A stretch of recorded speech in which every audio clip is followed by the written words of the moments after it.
नमस्कार साथियों साथियों स्वागत है आपका इस वीडियो के अंदर जिसमें हम लोग अपना चैप्टर 5 शुरू करने वाले हैं। और चैप्टर 5 कौन सा है? Challenges to and restoration of Congress. ये वाला हमारा चैप्टर है। और आज हम उसका उस पर्टिकुलर चैप्टर का फर्स्ट टॉपिक डिस्कस करेंगे। वो टॉपिक हमारा किस बारे में है?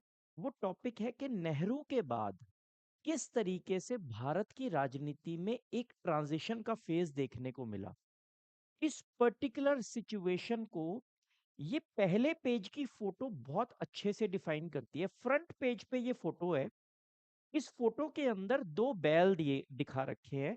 ये जो दो बैल दिखाए हुए हैं, ये किस चीज को सिग्निफाई करते हैं? सबसे पहले इसको समझ लीजिए। ये दोनों बैल सिग्निफाई करते हैं कांग्रेस के सिंबल को। कांग्रेस का शुरुआती सिंबल जो था वो दो बैल थे। तो आप देखिए, जब एक साल हुआ आजादी को, यानी कि 1948, जब सिर्फ एक साल हुआ आजादी को, तो ये दोनों बैल बड़े प्यार से साथ मिलके चल रहे हैं।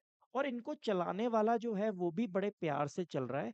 बड़े खुश हैं सारे के सारे। अभी अभी आजादी मिली है और सारे बड़े प्यार से चल रहे हैं। लेकिन कुछ साल बाद, 9 साल के बाद, यानी 1956 के अराउंड, ये जो किसान है जो इन बैलों को चला रहा है, ये थोड़ा सा परेशान हो गया, क्योंकि ये बैल आपस में एक दूसरे को देखकर परेशान हो रहे हैं। दोनों बैल, दोनों की आपस में बन नहीं रही है।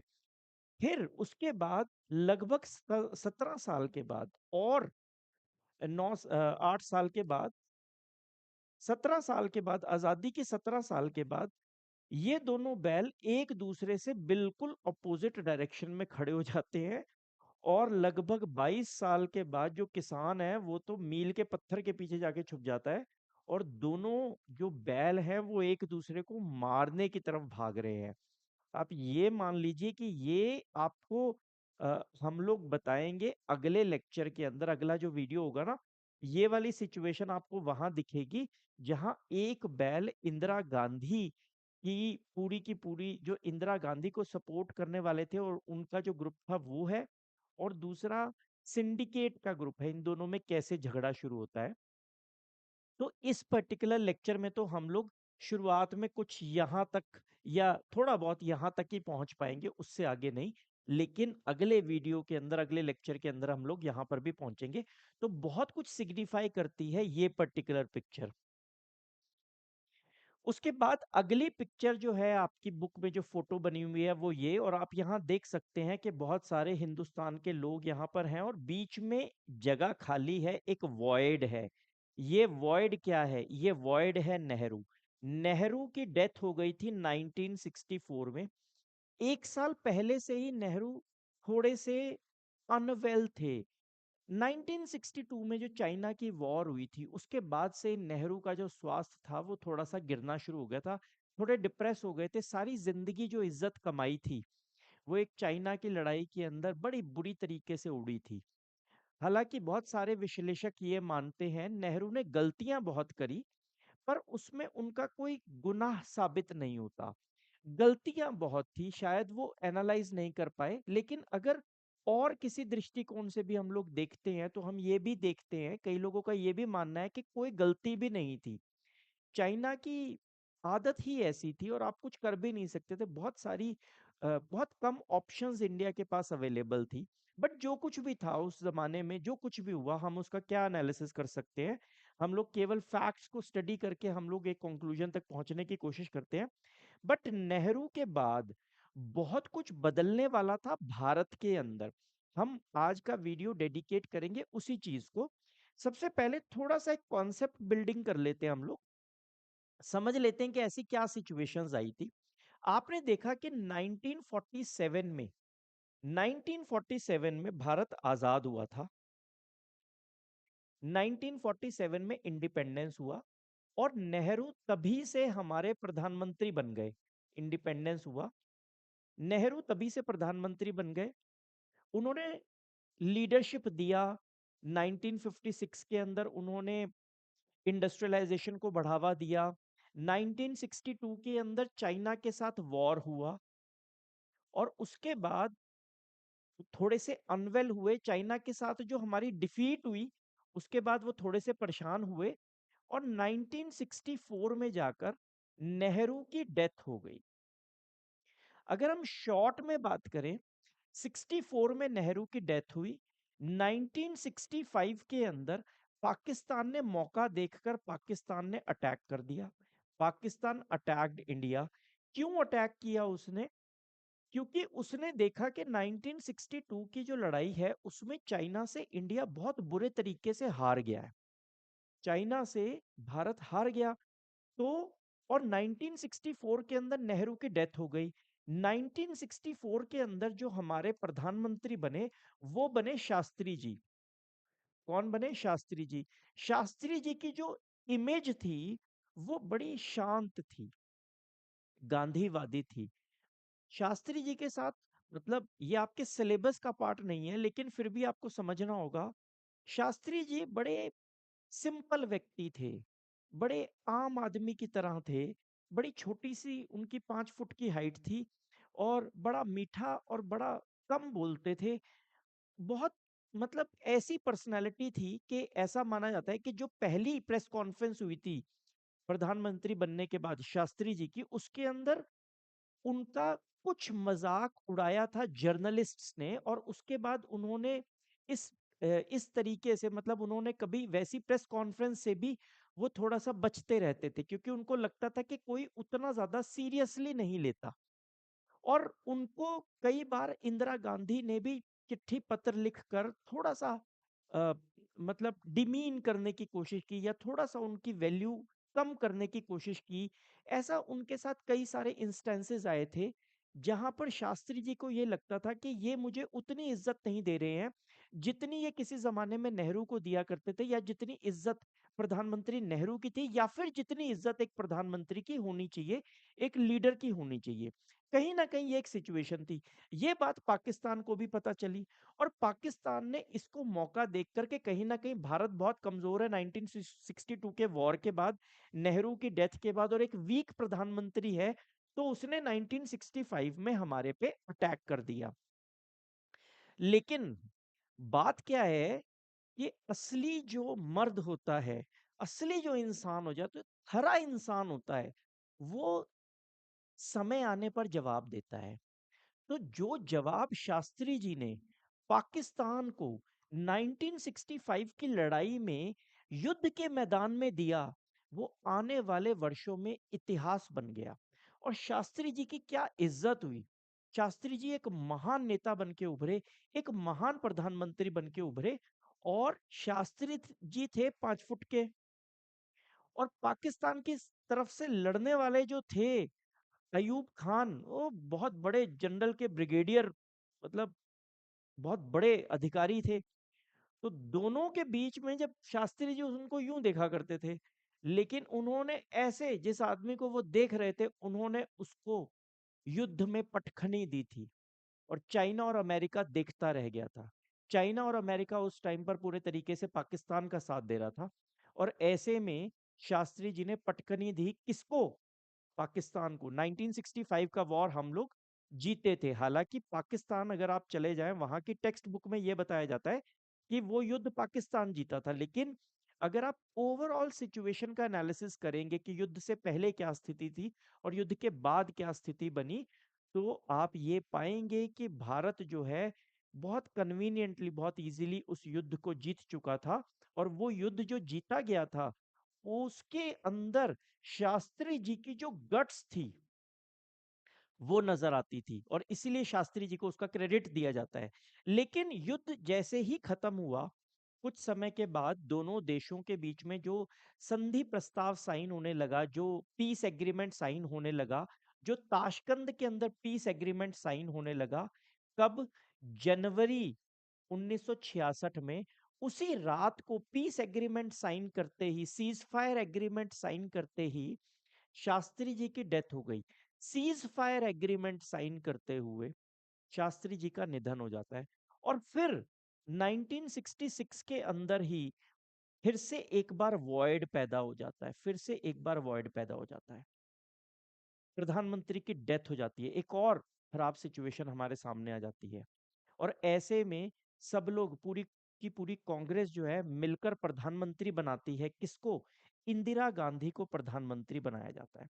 और इसके पीछे उन लोगों की एक बहुत सोची समझी साजिश थी, जिसका पर्दाफाश हम आज के लेक्चर में करेंगे कि पहले शास्त्री जी को क्यों बनाया गया और बाद में इंदिरा गांधी को प्रधानमंत्री क्यों बनाया गया। जबकि सच्चाई ये है कि उस टाइम पर शास्त्री जी से बड़े बड़े दिग्गज कांग्रेस में मौजूद थे और 1966 में इंदिरा गांधी से भी बड़े बड़े दिग्गज कांग्रेस के अंदर मौजूद थे। उसके बाद भी इन दोनों को प्रधानमंत्री क्यों बनाया गया, क्या कारण रहा, और उसके बाद हमारे देश का जो भविष्य है वो कैसे बदला। तो आइए हम इस चीज की शुरुआत करते हैं। सबसे पहले challenges of political succession. Nehru के बाद क्या होगा? Nehru passed away in 1964। Nehru की डेथ हो गई थी 1964 में, बहुत लंबे टाइम से अनवेल थे, उनकी तबीयत खराब थी। आफ्टर नेहरू हु, क्वेश्चन पूछा जाना चाहिए, आफ्टर नेहरू हु, नेहरू के बाद कौन? लेकिन आपको पता है क्वेश्चन क्या पूछा जा रहा था? After Nehru what? क्योंकि भारत 1947 में आजाद हुआ था। भारत को एक चीज की बहुत दरकार थी, बहुत जरूरत थी। कई लोग बहुत क्रिटिसाइज करते हैं, बट भारत को एक चीज की जरूरत थी, वो थी लीडरशिप, और वो दी थी नेहरू ने। और बहुत लोगों को उस टाइम पर ये लगता था 1947 में, हमने फर्स्ट वीडियो में फर्स्ट लेक्चर में पढ़ रखा है कि 1947 में जब आजाद हुए तो दुनिया भर का मीडिया कैमरे लेकर तैयार था ये देखने के लिए कि भारत की डेमोक्रेसी कैसे फेल होती है। दुनिया में बहुत सारी कंट्रीज थी जिन्होंने स्टार्टिंग डेमोक्रेसी से करी थी, सबकी सब बिखरती चली गई, लेकिन भारत की डेमोक्रेसी अपनी जगह पर स्टेबल बनी रही। तो जब इसका विश्लेषण किया जाता था कि भारत की डेमोक्रेसी इतनी स्टेबल क्यों है, भारत इतनी तेजी से आगे क्यों बढ़ रहा है, यूनाइटेड नेशंस में इतना दबदबा क्यों है, नॉन अलाइन मूवमेंट के अंदर भारत इतना बड़ा परचम क्यों लहरा रहा है, एक ही नाम आता था, अरे नेहरू है उनके पास, अरे उनके पास नेहरू है, अरे तुम नेहरू को देखो, नेहरू ऐसा नेहरू वैसा। तो नेहरू ने सिंगल हैंडेडली पूरे भारत की कमांड को संभाल रखा था। नेहरू चट्टान की तरह खड़े हुए थे और भारत को तेजी से आगे लेकर जा रहे थे।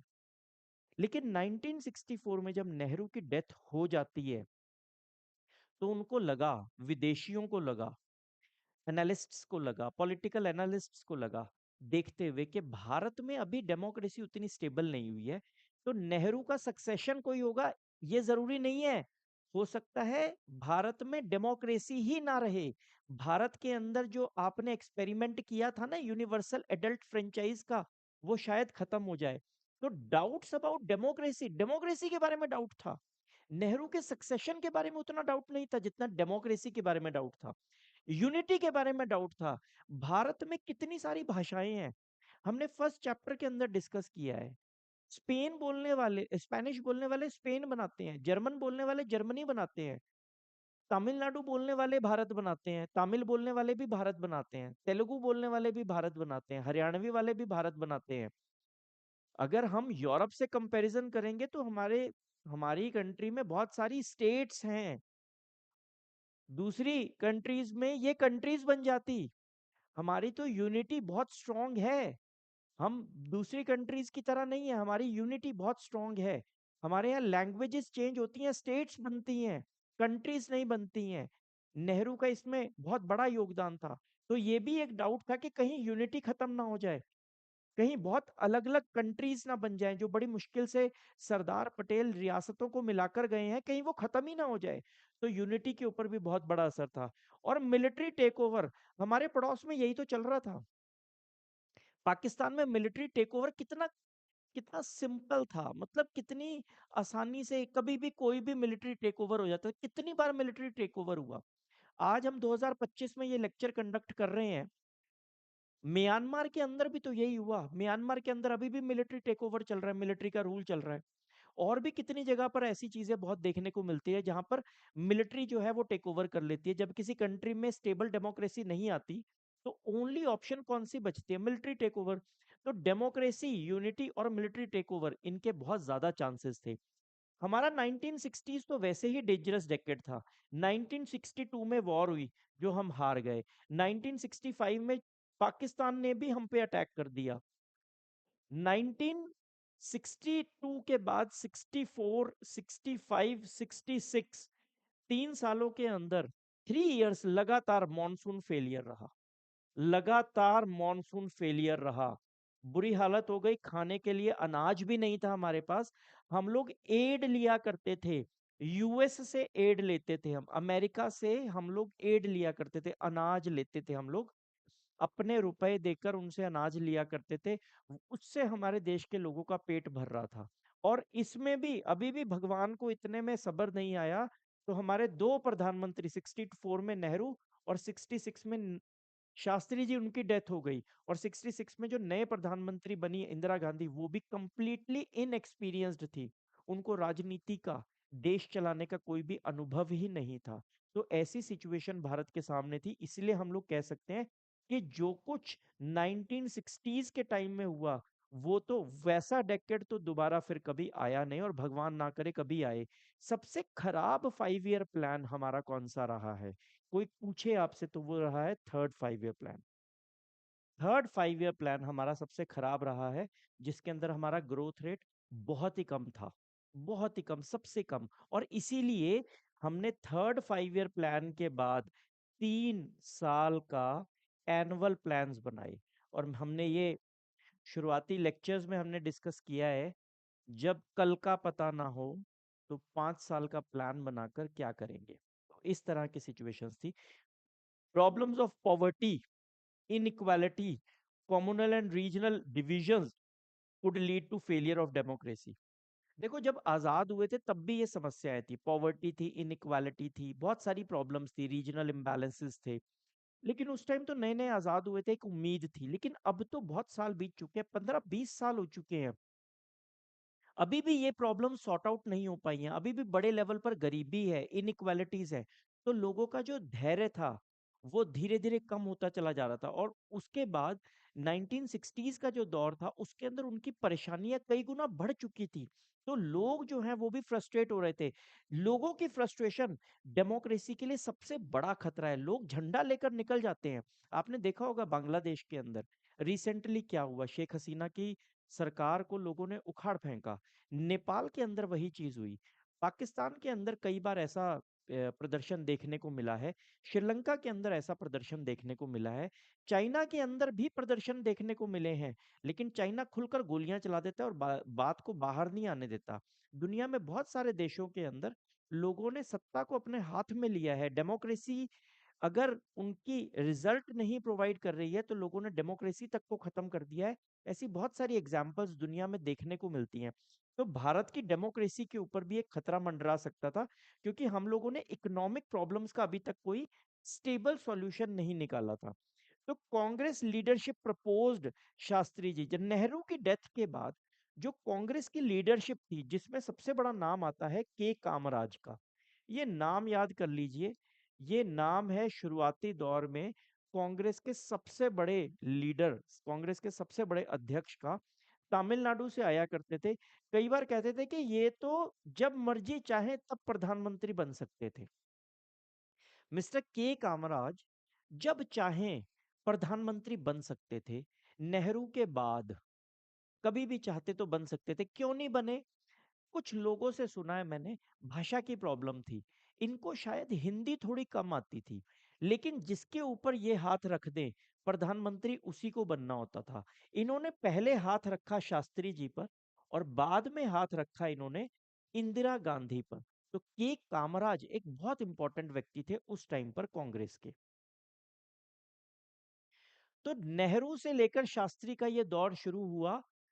शास्त्री जी को हमारा अगला प्रधानमंत्री बना दिया गया। क्यों बना दिया गया? हाथ के नीचे रहेंगे। कांग्रेस की जो सीनियर लीडरशिप थी, उनके पास ऑप्शंस की कमी नहीं थी, पर सब एक दूसरे के खिलाफ थे। कोई इसको पसंद नहीं करता था, कोई उसको पसंद नहीं करता था। तो कांग्रेस की टॉप लीडरशिप ने कहा कि कोई ऐसा व्यक्ति देखो जो बड़ा सिंपल सा हो, जिसको कंट्रोल किया जा सके, जिसको हम अपने हाथ के नीचे रख सके, जिसे जो चाहे काम करवा सके। शास्त्री जी कुछ बोलते ही नहीं थे। शास्त्री जी चुपचाप अपना काम करते थे, ऑनेस्ट आदमी थे, ऑस्टियर आदमी थे, ज़्यादा कोई दिखावा नहीं था, बड़े सिंपल से आदमी थे, धोती कुर्ता पहनते थे। बहुत सारी कहानियाँ इंटरनेट पे आपको इनके बारे में सुनने को मिल जाएँगी। ऐसी-ऐसी कहानियाँ जब आप सुनेंगे ना, आपकी आँख में आँसू आ जाएँगे कि हमारे देश में एक ऐसा प्रधानमंत्री भी रहा जिसके पास जब वो विदेश जाना चाहता था तो उस ठंड थी तो कोट के पैसे उसके पास नहीं थे। गाड़ी खरीदना चाहता था वो, काम नहीं कर पाता था तो गाड़ी खरीदने के पैसे नहीं थे उनके पास। वो अपनी सैलरी में से ही गुज़ारा करते थे। उनका बेटा छोटी-सी नौकरी माँगने गया था, तो उसने ये नहीं बताया था कि उसके पिताजी प्रधानमंत्री हैं। ऐसी बहुत सारी अनगिनत कहानियाँ हैं शास्त्री जी के बारे में, जो हमें ये बताती हैं कि ये कितने महान व्यक्तित्व थे। ना उसके बाद कोई ऐसा प्रधानमंत्री आया और ना ही आज के टाइम में हम लोग सोच सकते हैं कि कोई ऐसा प्रधानमंत्री हो सकता है। हाँ, दिखावा बहुत होता है मंत्रियों में और प्रधानमंत्रियों में, हम सिंपल हैं, हम ये हैं, हम वो हैं। पार्टियां बन जाती हैं कि हाँ जी, हम तो गरीब के लिए हैं, ठीक है? लेकिन असली ऑस्टेरिटी अगर आपने देखनी है, तो आप शास्त्री जी के बारे में ज़रूर पढ़ सकते हैं। ऐसे थे, सबसे ज़्यादा नॉन कंट्रोवर्शियल थे। कोई स्टेटमेंट ही नहीं देते थे, किसी के खिलाफ बोलते ही नहीं थे, अपना काम ईमानदारी से करते थे। यूपी के बहुत बड़े नेता थे, नोन फॉर सिंप्लिसिटी। एक बार तो ऐसा हुआ कि भारत में एक ट्रेन का एक्सीडेंट हो गया और हमारे शास्त्री जी रेल मंत्री थे। शास्त्री जी ने रिजाइन कर दिया। कौन मंत्री करता है? शास्त्री जी ने नैतिक जिम्मेदारी लेते हुए अपनी पोस्ट से, कैबिनेट से रेजिग्नेशन दे दिया। बोले मैं रेलवे मंत्री रहने लायक नहीं हूँ। Resigned earlier as railway minister. तो ऐसी ऐसी बहुत सारी सिचुएशंस थी जिनके चलते शास्त्री जी को प्रधानमंत्री बनाया गया। शास्त्री जी 1964 से लेकर 1966 तक प्रधानमंत्री रहे। उनके सामने दो मेजर चैलेंजेस आए। पहला था इकोनॉमिक चैलेंज और ग्रेव फूड क्राइसिस, खाने की भारी समस्या हो गई थी। हमारे देश में त्रिकाल पड़ा था, त्रिकाल। त्रिकाल, अकाल से भी ऊपर त्रिकाल। इंसान तो छोड़ो, जानवरों के खाने के लिए चारा भी नहीं था, जानवर भी मरे पड़े थे। 3 साल भगवान का करोपी ऐसी रही थी हिंदुस्तान पे, बारिश नहीं हुई थी। लगभग टोटल फेलियर था मॉनसून का। ऐसी परिस्थिति के अंदर पाकिस्तान ने हम पे अटैक किया था। तो ग्रेव फूड क्राइसिस हुआ था। चाइना के साथ एक तो वॉर हुई और उसके बाद लगातार 3 साल तक सूखा पड़ता रहा। और ऐसी ये एक परेशानी, और दूसरी परेशानी इंडिया और पाकिस्तान की वॉर। पाकिस्तान ने 1965 में इंडिया पे अटैक कर दिया था, जम्मू कश्मीर के अंदर उसने अटैक करा था। उसकी कोशिश थी कि जम्मू कश्मीर के अंदर लोगों को भड़का के पूरी की पूरे जम्मू कश्मीर पे कब्जा कर लिया जाए। वो अपनी मंशा में, अपनी अपनी गलत मंशा में कामयाब नहीं हो पाया।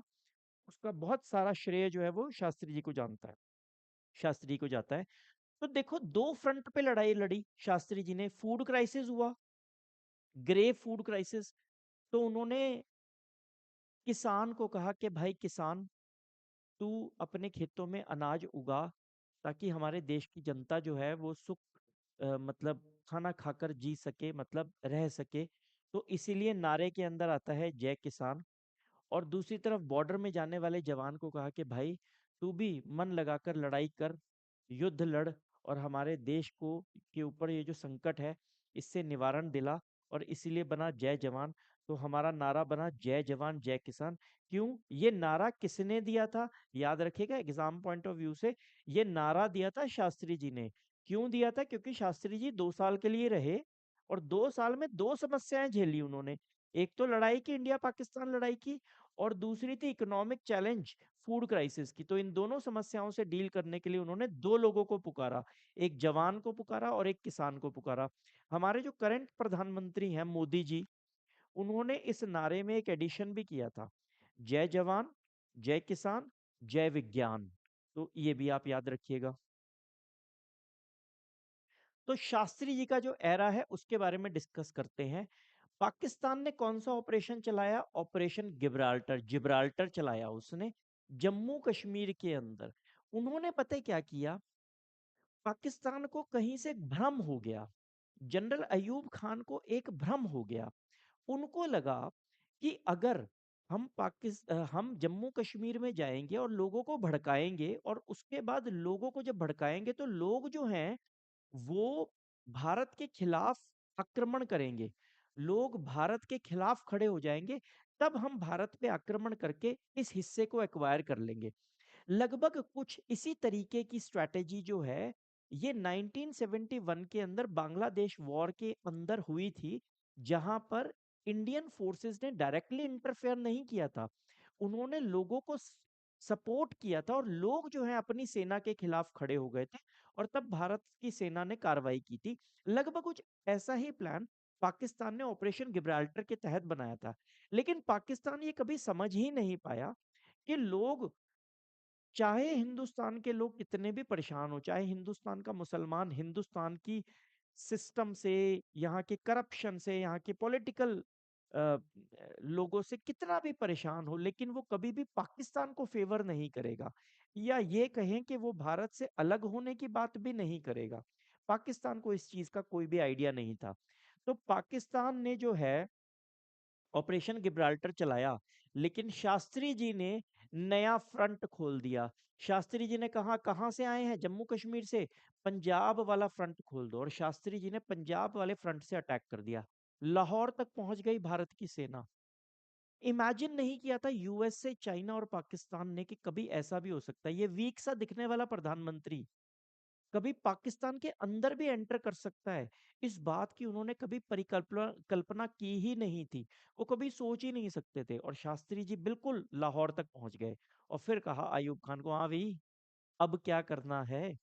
तो अयूब खान ने फिर अपने बड़े भाई को फोन लगाया, अपने यूएसए को फोन लगाया कि हाँ जी अभी अभी क्या करूं? तो वहां से जवाब आया, अभी लड़ाई बंद कर दो। तो लड़ाई बंद कर दी गई। तो भारत का अपर हैंड था, लेकिन ग्राउंड लेवल की कंडीशंस ऐसी थी कि भारत कोई चीज मनवा नहीं सकता था। हम लोग 1965 का वॉर यहाँ पर पूरा डिटेल में डिस्कस नहीं कर रहे हैं, कर रहे होते तो एक बहुत इंटरेस्टिंग टॉपिक होता। आपको अगर इंटरेस्ट है तो आप यूट्यूब पे जाकर या कहीं से किसी सोर्स से आप इस लड़ाई के बारे में पढ़ सकते हैं। बहरहाल हम आगे बढ़ेंगे, इस लड़ाई को कवर करते हुए आगे बढ़ेंगे। जब ये लड़ाई समाप्त हुई, उसके कुछ समय के बाद यूएसएसआर ने कहा कि भाइयों, अब तुम दोनों की लड़ाइयां खत्म हो चुकी हैं, मेरे पास आ जाओ, मैं पीस ट्रीटी लिख देता हूँ, सीज फायर एग्रीमेंट लिख देता हूँ, दोनों मिलकर इसके ऊपर साइन कर दो, ये पंगा दोबारा नहीं होना चाहिए। तो भारत और पाकिस्तान के जो हेड्स हैं, भारत के हेड कौन? शास्त्री जी, लाल बहादुर शास्त्री। और पाकिस्तान के हेड कौन? जनरल अयूब खान। ये दोनों पहुंचे आज के टाइम में उज्बेकिस्तान की राजधानी कौन सी? ताशकंद। लेकिन उस टाइम पर ताशकंद जो थी वो किसका पार्ट थी? यूएसएसआर का, क्योंकि यूएसएसआर का विघटन, यूएसएसआर का डिसइंटीग्रेशन 1991 में हुआ, लेकिन हम लोग बात कर रहे हैं 1965 की। तो यूएसएसआर ने जो पीस ब्रोकर की, जो पीस ट्रीटी साइन करवाई, वो साइन हुई ताशकंद के अंदर, कौन सी तारीख को? 10 जनवरी 1966। ये डेट बड़ी इंपॉर्टेंट है। शाम को साइन किए गए, और रात को ही शास्त्री जी का दिल का दौरा पड़ने से डेथ हो गई। शास्त्री जी की डेथ हो गई ताशकंद के अंदर, जैसे ही उन्होंने सीज फायर एग्रीमेंट साइन किया। इसी दिन का इंतजार कर रहे थे, आखिरी सांसें ली, और भारत उनकी डेड बॉडी ही वापस आ पाई। तो शास्त्री जी की जब डेथ हो गई 10 जनवरी, और 11 जनवरी को भारत में शोक की लहर दौड़ गई कि ये क्या हुआ कि कल हमने लड़ाई के अंदर सीज फायर एग्रीमेंट साइन करवाया और आज ये खबर आ गई। शास्त्री जी की एक और बहुत बड़ी कामयाबी और एक और बहुत बड़ी खूबी थी, जो जय किसान का उन्होंने नारा दिया था, वो केवल नारा नहीं था। शास्त्री जी भी साइंटिफिक टेम्पर के आदमी थे, उन्होंने भी जड़ पहचानी, उन्होंने भी देखा कि हम अपनी एग्रीकल्चर की, फूड ग्रेन्स की समस्या का निजात कैसे, हम इसका निवारण कैसे कर सके, इस प्रॉब्लम को हम लोग दूर कैसे कर सकते हैं। तो उन्होंने कहा कि बढ़िया सीड्स होना चाहिए, बढ़िया सीड्स होने चाहिए, बढ़िया इरिगेशन होना चाहिए। और अभी तक हम लोग स्मॉल फार्मर्स को टारगेट कर रहे थे ना, उनको कह रहे थे कि तुम ज्यादा उगाओ, इनको छोड़ दो, रिच फार्मर्स को टारगेट करो, जो काम कर सकता है। जैसे होता है ना कि हमारी क्लास में 60 बच्चा है, तो हम लोग क्या कर रहे थे, हम लोग नालायक बच्चों पे फोकस कर रहे थे कि हम इनको आगे लेकर चलें। लेकिन सडनली एक क्राइसिस आया और हमें जरूरत महसूस हुई कि नहीं, ये क्राइसिस का निवारण तो वही कर सकता है जिसमें कैपेबिलिटी हो, और हमने टारगेट किया रिच फार्मर्स को। तो ग्रीन रेवोल्यूशन के अंदर ये सारी चीजें जो हैं इंट्रोड्यूस की गई। क्या किया गया, रिच फार्मर्स को पकड़ा गया, उन्हें सीड्स दिए गए, HYV हाई यील्ड वैरायटी के सीड्स उनको दिए गए, उनके लिए इरिगेशन फैसिलिटी स्टार्ट की गई, उनको फर्टिलाइजर्स दिए गए, उनको और बहुत सारी चीजें दी गई, और उनको कहा कि आप अनाज उगाओ। क्यों? क्योंकि हमारे साथ धोखा किया था यूएस ने हमारे को, हमारी जो एड जाती थी, यूएस ने पूरी दुनिया में कह रखा था किसी के पास भी खाने की कमी हो तो मेरे पास बहुत है। यूएस एड दिया करता था, PL 465 और PL 480, भारत को भी एड देता था। भारत जब पाकिस्तान के बैकग्राउंड के अंदर जब एड मांगने गया तो यूएस ने थोड़ा सा जलील किया, कटोरा दिखाया हमारे हाथ में कि हमारे हाथ में कटोरा है। ये बात झेल नहीं पाए हमारे देश के नेता, पहले शास्त्री जी और बाद में इंदिरा गांधी, इस बात से काफी दुखी हुए और उन्होंने ग्रीन रेवोल्यूशन की शुरुआत करी। इस ग्रीन रेवोल्यूशन को कैरी फॉरवर्ड किया आगे चलकर इंदिरा गांधी ने, और महज 2-3 साल के अंदर हम लोग अपने आप में सेल्फ सफिशिएंट हो गए। बढ़िया हुआ यूएस ने जो है इस तरह का एटीट्यूड दिखाया, हमने उसको पलट के एटीट्यूड दिखाया। हिंदुस्तान के अंदर ये खास बात है, जब भी हम परेशानी में आते हैं, दिक्कत में आते हैं, तो हम ऐसा सॉल्यूशन निकालते हैं जो परमानेंट हो जाता है। हमारे यहाँ पर स्टूडेंट्स भी चाहे कुछ ना आता हो, एग्जाम से एक रात पढ़ के पूरा सिलेबस तैयार कर लेते हैं। वही सिचुएशन हमारे पॉलिटिकल स्ट्रक्चर की भी है। 1991 के अंदर बिल्कुल बर्बाद हो रखे थे हम, एक मनमोहन सिंह आया, सब सेट कर दिया। इसी तरीके से यहाँ पर था, 1965-66 तक बर्बाद थे, हमारे यहाँ एग्रीकल्चर प्रोडक्शन कुछ भी नहीं थी। 68-69 तक आते आते हम लोग सेल्फ सफिशिएंट हो चुके थे, कोई प्रॉब्लम ही नहीं। 1969 के अंदर हमने फिर से अपना 5 ईयर प्लान शुरू कर दिए, उसके बाद से कभी एग्रीकल्चर की, फूड ग्रेन्स की कभी दिक्कत ही नहीं आई। तो ये था ग्रीन रेवोल्यूशन। इसी के दौरान, इसी समय के दौरान हम लोग आने वाले चैप्टर्स में पढ़ेंगे, और शायद पुराने चैप्टर में हमने पढ़ा भी है, NDDB के बारे में, नेशनल डेयरी डेवलपमेंट बोर्ड। ये जो शास्त्री जी के आप पढ़ रहे हो, 2 साल का टाइम था, ग्रीन रेवोल्यूशन में तो इनका कंट्रीब्यूशन है ही, व्हाइट रेवोल्यूशन में भी इनका बहुत बड़ा कंट्रीब्यूशन है, आप उसके बारे में भी पढ़िएगा। मिल्क रेवोल्यूशन भी इन्हीं की देन है। इन्होंने एक और चीज करी, one day fast promoted to beat food crisis.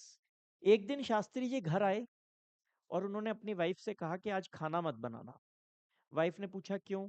तो उन्होंने कहा नहीं, आज खाना मत बनाना और किसी का भी मत बनाना, मेरा नहीं, आज घर में खाना नहीं बनेगा, सब भूखे सोएंगे। और शास्त्री जी का परिवार उस दिन, जब वो प्रधानमंत्री थे, कहा जाता है कि भूखा सोया। तो शास्त्री जी जब अगले दिन सुबह उठे, तब उन्होंने अनाउंस किया कि कल मेरा परिवार भूखा सोया था, अगर मैं भूखा सो सकता हूँ तो मेरे देश की जनता भी भूखी सो सकती है। हमारे पास अनाज नहीं है सबको सातों दिन खाना खिलाने का, हमारे जवान जो हैं वो शहीद हो रहे हैं। कृपया करके पूरे देश से उन्होंने एक अपील करी, पूरे देशवासियों को कहा कि अगर आप सब लोग एक दिन खाना खाना छोड़ देंगे, एक दिन का उपवास अगर भारत का हर नागरिक कर लेगा, तो शायद हमारे पास इतना अनाज होगा कि हम अपनी जो जवान हैं उनको भी अनाज भेज सकते हैं, और बाकी जो हमारे देश की जनसंख्या है उसके लिए भी हमारे को अनाज मिल पाएगा। तो कृपया एक दिन का उपवास करें। देश के लोगों ने उनकी बात सुनी, एक दिन का उपवास लोगों ने किया, और भारत इस तरीके से भी सिचुएशन से बाहर निकल कर आया। तो आप देख सकते हैं कि किस तरीके से उस टाइम के नेता कैसे थे, ऐसे बड़े नेता थे और ऐसा बड़ा जबरदस्त उन्होंने प्रण किया, और उसका रिजल्ट ये निकल कर आया कि हमारे पास ग्रीन रेवोल्यूशन है, हमारे को इतने टफ टाइम के अंदर भी कोई ज्यादा दिक्कत नहीं आई। तो he is known for extreme austerity and personal honesty. Shastri ji की सबसे बड़ी बात, ऑनेस्टी हाईएस्ट लेवल की, ऑस्टेरिटी हाईएस्ट लेवल की। प्रधानमंत्री थे लेकिन बहुत ही सादा जीवन जिया करते थे, शुद्ध रूप से बिल्कुल गांधीवादी तरीके का जीवन व्यतीत करते थे। शास्त्री जी के बाद जो अगली सिचुएशन आती है वो आती है इंदिरा गांधी की। From Shastri ji to Indira Gandhi. शास्त्री जी का देहांत हो गया था, हमने अभी डिस्कस किया, 10 जनवरी 1966 को शास्त्री जी का निधन हो गया। ऐसे टाइम में एक वैक्यूम फिर से बना भारत के अंदर, और फिर से वही सवाल शुरू हो गया कि अब कौन, अब कौन। पहले भी भारत की जो पॉलिटिकल स्ट्रक्चर है उसने मैच्योरिटी दिखाई थी। मैच्योरिटी दिखाते हुए उसने शास्त्री जी को नियुक्त किया था, और सारे के सारे चुप हो गए थे कि अच्छा भाई ठीक है, नेहरू के बाद एक नया आ गया, कोई बात नहीं, चलो 2 साल और खींच लिए। तो यहाँ पर फिर एक सवाल पैदा हुआ कि अब शास्त्री जी के बाद कौन बनेगा अगला प्रधानमंत्री। तो शास्त्री जी के बाद दो लोगों के बीच में इंटेंस कंपटीशन था, एक था इंदिरा गांधी के बीच में और दूसरा था मोरारजी देसाई के बीच में। कहानी बड़ी इंटरेस्टिंग है। इंदिरा गांधी नेहरू की बेटी है। जब शास्त्री जी प्रधानमंत्री बने, उस टाइम पर भी ये सवाल उठा कि क्या इंदिरा गांधी को प्रधानमंत्री बना दिया जाए। तो कई लोगों ने हामी भरी और कहा कि हाँ, बना देना चाहिए। लेकिन एक समस्या थी कि इंदिरा गांधी का एक्सपीरियंस बहुत ही कमजोर था, बिल्कुल भी एक्सपीरियंस नहीं था। तो ऐसे में ये सिचुएशन आ सकती थी कि लीडरशिप क्राइसिस हो सकता था कि नेहरू का रिप्लेसमेंट इंदिरा गांधी। टोटली इतना बड़ा महान व्यक्ति मरा, और आपने उसके परिवार के एक बंदे को बना दिया, और जो बंदा आपने बनाया उसको टोटल एक्सपीरियंस नहीं है, बिल्कुल भी एक्सपीरियंस नहीं है, तो कहीं देश में डिजास्टर ना हो जाए। तो इसीलिए शास्त्री जी के बनने का ये भी एक कारण था, और इंदिरा गांधी के ना बनने का एक कारण था। लेकिन इंदिरा गांधी को एक्सपीरियंस करवाना तो जरूरी था, ये सिचुएशन तो फ्यूचर में भी आ सकती थी। तो इंदिरा गांधी के लिए एक पोस्ट डिसाइड की गई। तो इंदिरा गांधी को उस टाइम पर मिनिस्टर बनाया गया भारत में। कौन सा मिनिस्टर बनाया गया? उनको आई&बी मिनिस्टर बनाया गया, इंफॉर्मेशन एंड ब्रॉडकास्टिंग मिनिस्टर बनाया गया। किसको? इंदिरा गांधी को।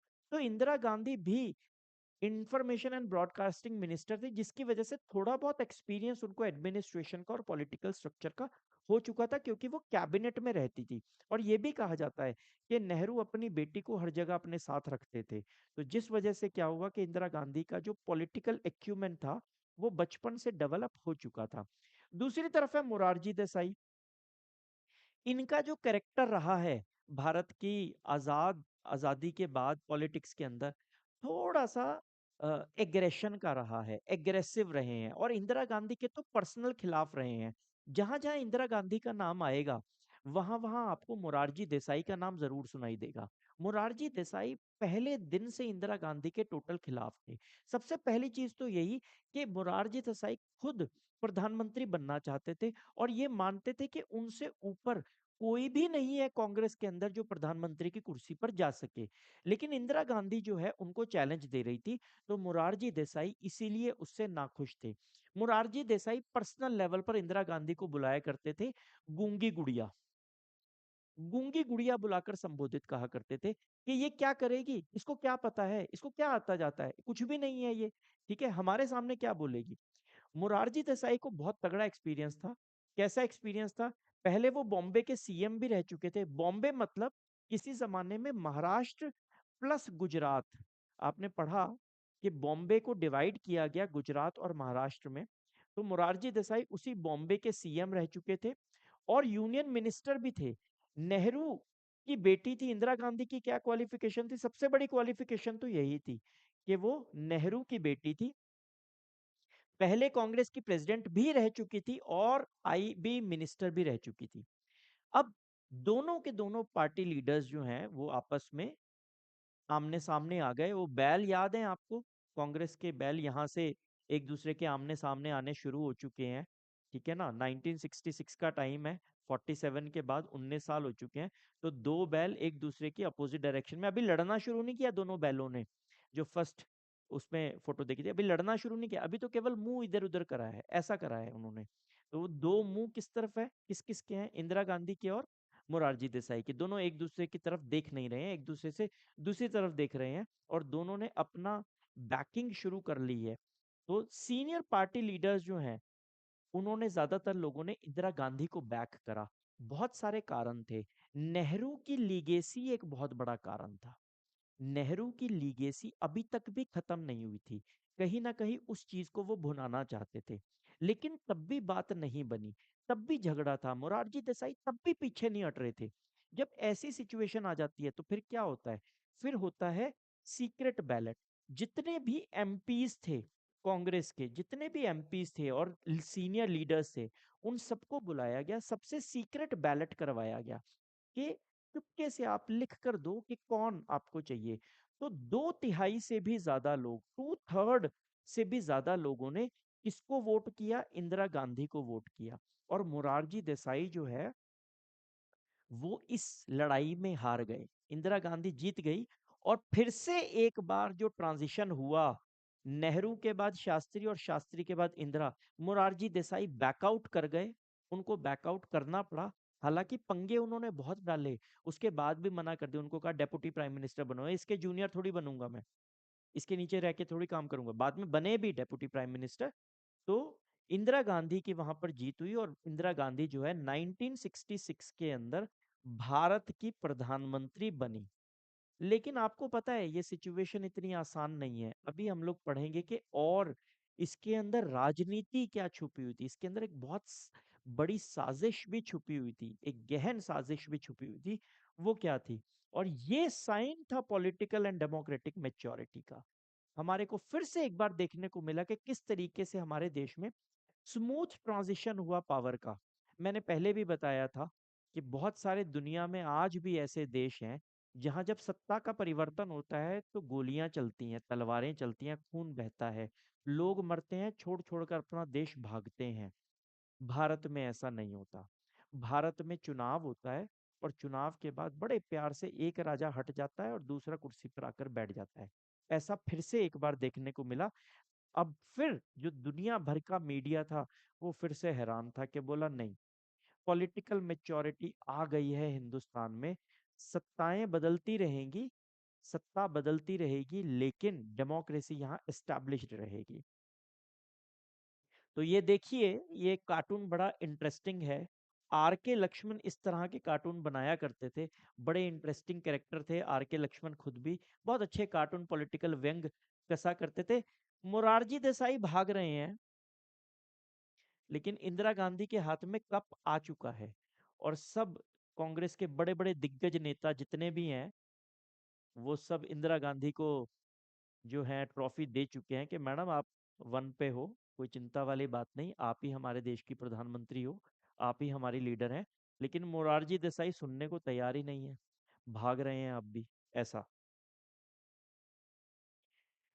From Shastri to Indira Gandhi, further हम लोग आगे बढ़ते हैं, इंदिरा गांधी के बारे में और थोड़ा सा डिस्कस करते हैं। ऑल्दो पॉलिटिकली एक्टिव तो बहुत थी, लेकिन वो मिनिस्टर बहुत शॉर्ट टाइम के लिए रही थी। आई एंड बी मिनिस्टर उस टाइम पर कोई बहुत बड़ी चीज नहीं करते थे। दूरदर्शन आता था उनके हाथ के नीचे, दूरदर्शन वगैरह की न्यूज वगैरह देखते थे। तो आईबी मिनिस्टर उस टाइम पर कोई बहुत ज्यादा इन्फ्लुएंसिंग मिनिस्टर नहीं हुआ करते थे, कोई बहुत ज्यादा एक्सपीरियंस उनको हो ऐसा नहीं था। एडमिनिस्ट्रेटिवली और पॉलिटिकली वो काफी ज्यादा इनएक्टिव थी, उनको प्रशासन की और राजनीति की उतनी ज्यादा समझ अभी तक नहीं होनी शुरू हुई थी। एक्सपीरियंस नहीं था, शायद एक्यूमेंट तो था, एक्सपीरियंस नहीं था, कीननेस थी, विजडम थी, एक्सपीरियंस की कमी थी। तो एक्सपीरियंस उनको यहाँ से मिलेगा। तो इसीलिए सीनियर कांग्रेस लीडर्स ने ये सोचा कि ये जो मैडम है, ये जो गूंगी गुड़िया को हमने बनाया है, ये हमारे ऊपर डिपेंडेंट रहेगी, हमारी एडवाइस से ही चला करेगी, हमारी एडवाइस जो कुछ हम कहेंगे वही मानेगी, वही करेगी, ऐसा उनका मानना था। इसके साथ साथ अब यहाँ पर एक और चीज आती है बड़ी इंटरेस्टिंग कि इंदिरा गांधी को क्यों बनाया गया था प्रधानमंत्री। हमने थोड़ी देर पहले डिस्कस किया कि शास्त्री जी के टाइम में इकोनॉमिक सिचुएशन की धज्जियां उड़ चुकी थी, भारत की इकोनॉमिक सिचुएशन बहुत बुरी हालत में थी।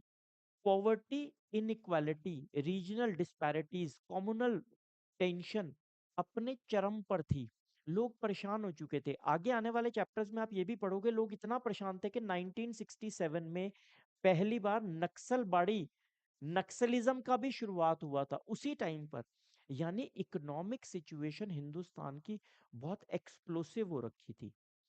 ऐसे टाइम में 1967 के अंदर इलेक्शंस थे, 1967 में ऐसे टाइम में इलेक्शंस होने वाले थे, इस टाइम पर प्रधानमंत्री बनना अपने पॉलिटिकल करियर को टेस्ट करने के बराबर था। पॉलिटिकल करियर पूरे तरीके से तबाह हो सकता था किसी भी व्यक्ति का जो इस टाइम पर प्रधानमंत्री बनता।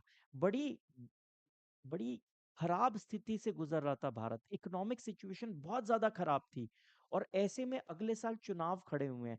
आप 5 ईयर प्लान नहीं बना सकते क्योंकि आपके पास रिसोर्सेज नहीं है।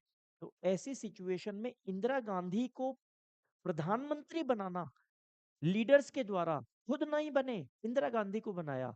कि सारा का सारा ब्लेम गेम जो है वो इसके ऊपर, अगर कोई ऊंच नीच हुई, अगर कांग्रेस चुनाव हारी, अगर लोग चुनाव हारे, तो किसके नेतृत्व को के ऊपर लांछन लगेगा? तो वो इस गूंगी गुड़िया जिसको बोल रहे थे मोरारजी थे, इसको लांछन लगेगा। इस पे बात आएगी, हमारे पे बात नहीं आएगी। हम लोग क्लीन निकल जाएंगे इसमें से। 1967 का चुनाव जो है बहुत टफ होने वाला था। पुअर इकोनॉमिक सिचुएशन थी उस टाइम पर देश की। तो प्रॉब्लम्स विद इंदिरा गांधी, दो प्रॉब्लम्स थी। पहली, कंट्रोल ओवर पार्टी। पार्टी के जो लीडर्स थे उनको कुछ नहीं समझते थे। ऐसा बहुत जगह देखने को मिलता है कि 1967 में जब चुनाव होने वाले थे तो इंदिरा गांधी की इतनी भी नहीं चलती थी। मान लो वो अपने किसी बंदे को, अपने किसी व्यक्ति को, इंदिरा गांधी चाहती है कि किसी एक सीट से टिकट दिलवा दी जाए। मान लो वो किसी बंदे को टिकट दिलवाना चाहती है, तो कहा जाता था कि वो जब मीटिंग चलती थी ना, तो उस बंदे का वो विरोध करती थी तो उसे टिकट मिल जाती थी। मान लो वो चाहती हैं कि मोहन मोहन को ये टिकट मिलना चाहिए, तो जब पार्टी की मीटिंग होती थी तो वो कहती थी कि मोहन को टिकट नहीं देनी, सिर्फ इसलिए ताकि मोहन को टिकट मिल जाए। इतना ज्यादा विरोध होता था इंदिरा गांधी का कांग्रेस के अंदर, उसको इतना ज्यादा दबाने की कोशिश की जाती थी इंदिरा गांधी को। तो प्रॉब्लम्स विद इंदिरा गांधी, पहली ये कि पार्टी के ऊपर अपना कंट्रोल बनाया जाए, और दूसरा ये कि अपनी लीडरशिप स्किल्स को दिखाया जाए कि मैं किस चीज में कैपेबल हूं और मैं क्या क्या कर सकती हूँ, अपनी लीडरशिप स्किल्स दिखाई जाए। और यहाँ पर आपको दिख रहा होगा कि मैडम इंदिरा गांधी हैं, ठीक है ना, एक फोटो है ओरिजिनल। सारे के सारे कांग्रेस वाले खुश हैं, सारे खुश हैं। मैडम जो है थोड़ी सी गंभीर मुद्रा में है। मैडम सोच रही हैं कि आगे क्या करना है, आगे क्या होना चाहिए, 1967 में क्या होगा और उसके बाद हिंदुस्तान कैसा होगा, ऐसा मैडम सोच रही हैं। लेकिन बाकी सब कह रहे हैं कंफर्टेबल है, हम लोग ठीक हैं, बढ़िया हैं, कोई दिक्कत वाली बात नहीं है। तो ये हमारा जो था आज का लेक्चर था, इंदिरा गांधी के बारे में, शास्त्री जी के बारे में, नेहरू की डेथ के बारे में, 1965 की वॉर के बारे में, थोड़ा बहुत ग्रीन रेवोल्यूशन, इकोनॉमिक प्रॉब्लम्स जो इंडिया ने फेस की, PL 465 480 का एड जो हम यूएस से लेते थे, इन सब चीजों के बारे में। आइए CUET के हिसाब से कुछ एक क्वेश्चंस भी प्रैक्टिस कर लेते हैं हम लोग, जो एग्जाम में पूछे जा सकते हैं। The phrase after Nehru who to after Nehru what reflected concerns about, किस चीज के कंसर्न्स को रिफ्लेक्ट करता है? क्या ये हमारे फॉरेन पॉलिसी के कंसर्न्स को रिफ्लेक्ट करता है? नहीं, फॉरेन पॉलिसी की तो इसमें कोई खास बात नहीं है। क्या इकोनॉमिक प्लानिंग की बात करता है? नहीं, इकोनॉमिक प्लानिंग जो है वो तो उतना कोई खास मैटर नहीं था। इकोनॉमिक प्लानिंग तो बहुत लंबे टाइम तक चलती रही। क्या ये लीडरशिप और पॉलिटिकल स्टेबिलिटी की बात करता है? हाँ, ये इसकी बात जरूर करता है। क्या ये वन पार्टी डोमिनेंस की बात करता है? नहीं, इसका तो कोई लेना देना नहीं है। कोई चाइना थोड़ी है जो कम्युनिज्म है हमारे यहाँ। तो इसका सही जवाब क्या होना चाहिए? Leadership and political stability. इसके बारे में चर्चा होती है जब हम कहते हैं आफ्टर नेहरू हु, नहीं, आफ्टर नेहरू व्हाट। अगला आता है the 1960s are often described as dangerous decade. क्यों? एक्सेसिव इंडस्ट्रियलाइजेशन की वजह से? नहीं, ऐसा तो कुछ नहीं है। Threats to democracy and unity, हाँ, ये आंसर हो सकता है। ओवर सेंट्रलाइजेशन ऑफ पावर, नहीं, ऐसा तो कुछ नहीं है। ऐसी तो कोई कहीं बात नहीं है, डिसेंट्रलाइजेशन या सेंट्रलाइजेशन की कोई बात नहीं है। राइज ऑफ कोलिशन पॉलिटिक्स, ना, अभी तक कोलिशन पॉलिटिक्स का इतना ज्यादा कोई महत्व नहीं आया था। 1967 के चुनाव के बाद कोलिशन पॉलिटिक्स थोड़ी सी फेमस हुई थी, लेकिन 1960s का जो डेंजरस डेकेड है वो इस वजह से नहीं था। किस वजह से था? Threats to democracy and unity. क्यों? क्योंकि बहुत सारी चीजें हुई थी, मॉनसून फेलियर्स हुए थे, प्राइम मिनिस्टर्स की डेथ हुई थी, 2 वॉर्स हुई थी, बहुत सारा कुछ हुआ था जिसकी वजह से हम लोग डेमोक्रेसी और यूनिटी को थ्रेट मानते हैं। Lal Bahadur Shastri was considered as non controversial leader. Why? Strong military leader? No. Known for simplicity and integrity? Yes. Charismatic mass leader? नहीं। मास लीडर तो नहीं थे, गांधीयन थे, पीछे चलने वालों में से थे, लीडरशिप वाली भूमिका में उनको आना पसंद नहीं था। तो कैरिज्मेटिक मास लीडर थे? नहीं, ऐसा तो नहीं है। सोशलिस्ट आइडियोलॉग थे, कुछ हद तक थे, लेकिन इन दोनों ऑप्शंस में, इसमें और इसमें जो बेटर ऑप्शन है वो ये है, जो हमारे कॉन्टेक्स्ट के हिसाब से, हमारी बुक के, हमारे चैप्टर के कॉन्टेक्स्ट के हिसाब से वो ये है। Which two major challenges did Shastri ji face? कौन कौन से दो चैलेंजेस थे? बहुत स्ट्रेट फॉरवर्ड है। Emergency inflation? नहीं, इमरजेंसी तो इंदिरा गांधी ने लगाई थी। Food crisis and Pakistan war? Yes. Industrial slowdown and unemployment? थी, लेकिन इतनी डायरेक्ट नहीं थी, कि डायरेक्टली इतनी बड़ी समस्या नहीं थी, तो हम इसको कैंसिल कर सकते हैं। Language agitation and separatism? ये तो चल ही रहा है भारत में, लेकिन उस टाइम पर इसका कोई खास मैटर नहीं आया, तो इसका सही जवाब क्या होना चाहिए? B, food crisis and Pakistan war. इन्होंने दोनों से डील करने के लिए जय जवान जय किसान का नारा दिया था। फूड क्राइसिस को डील करने के लिए इन्होंने ग्रीन रेवोल्यूशन भी इंप्लीमेंट किया था, और इन्होंने 1 डे का फास्ट भी रखा था, 1 डे फास्ट भी अनाउंस किया था। जे एंड जय, सॉरी मैंने उल्टा लिख दिया, ये सारी चीजें जय किसान के लिए हैं। जय जवान के लिए इन्होंने क्या किया था? जय जवान के लिए पाकिस्तान ने ऑपरेशन गिब्राल्टर चलाया था, जो कि फेल हो गया था, पूरे तरीके से जम्मू कश्मीर के अंदर चलाया था। पाकिस्तान वॉर के अंदर हमारी जो सेना है लाहौर तक पहुंच गई थी, लाहौर तक, और इस हम ये कह सकते हैं कि पाकिस्तान उस लड़ाई में हार गया था। Operation Gibraltar was launch by Pakistan in Jammu Kashmir, straight forward answer है इसका। और आखिरी क्वेश्चन है हमारा, Indira Gandhi was elected as prime minister in 1966 through consensus? क्या सब एग्री थे? नहीं, सब तो एग्री नहीं थे। Nomination by the president? नहीं, प्रेसिडेंट ने अगर नॉमिनेट भी कर दिया तो भी पार्टी के अंदर बहुत कलह थी, तो ये आंसर बिल्कुल गलत है। Open voting in parliament? ना, पार्लियामेंट इस मैटर के ऊपर वोटिंग नहीं करता है, तो ये भी आंसर गलत है। क्या आंसर है? Secret ballot with in the Congress party. Congress party के अंदर एक सीक्रेट बैलेट हुआ था, जिसके अंदर इंदिरा गांधी जो है वो जीत गई थी, 2/3 से ज्यादा बहुमत मिला था उनको, और मोरारजी देसाई को उन्होंने उस बहुमत के हिसाब से हरा दिया था। तो ये था हमारा पहला लेक्चर, शास्त्री जी, इंदिरा गांधी, इन सब के बारे में। अगले वीडियो में हम लोग कंटिन्यू करेंगे, इंदिरा गांधी के बारे में और डिस्कशन करेंगे, उन्होंने क्या क्या चकाचौंध किए थे। बहुत धमाके वाला चैप्टर है, बहुत धमाके वाला लेक्चर होगा अगला वाला, मिस मत करिएगा। और अगर ये वाला वीडियो आपको पसंद आया तो इसे लाइक ज़रूर करिएगा, चैनल को सब्सक्राइब करिए अगर आप सीयूईटी की तैयारी कर रहे हैं, और हमारे साथ बने रहिए, अपनी तैयारी पे पूरा जोर दीजिए, और अगले वीडियो में फिर आपसे फिर से मिलेंगे। तक के लिए जय हिंद।